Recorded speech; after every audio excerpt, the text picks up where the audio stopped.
Alright, so normally when you think about the story, like we discussed earlier in the previous module, it needs to have one big idea. That's about it, right? A script about for a story is developed based on one big idea, not multiple ideas, not multiple premises going on in the story, just one big idea. So let's say that I wanted to come up with a story which is me going from point A to point B.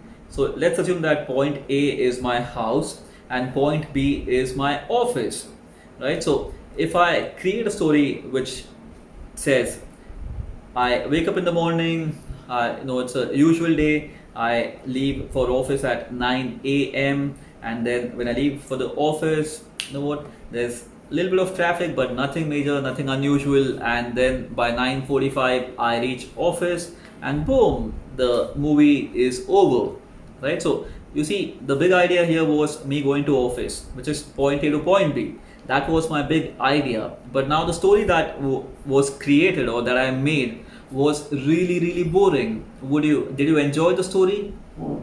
Absolutely not, right? I didn't. So I'm sure you did not, because there was nothing. It was a flat, bland, boring script.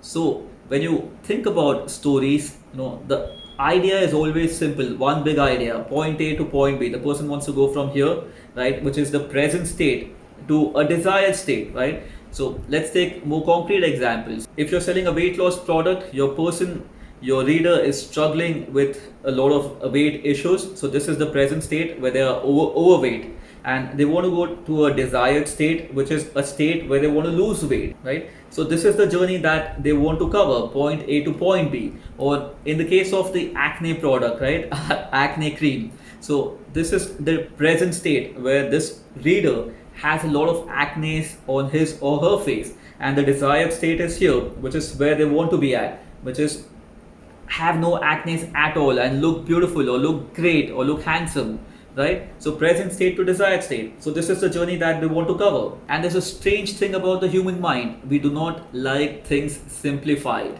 If things are simple, if it's just, I have acne and I use your product, all my acne are gone, and you write that in your copy and that's your story, people aren't going to believe it, because deep down we've been ingrained to think that there's a deeper, darker secret that's been hidden from me that no one is talking about. All the people who have beautiful skin have that secret, and the secret is of not in my hands. I need to get that secret, and only then will I find the solution to my problem. If somebody promises me that, hey, apply the cream and my acne will be gone, I don't believe that. It cannot be that simple. My problem is big, it's huge, and we all like to believe that our problems are really huge and our problems are complex, and there's a secret that we need to find, and it's a complex path and a complex route that we need to take to solve our problems, right? So whenever you integrate a story in your copy to build that desire, if you have a simple story where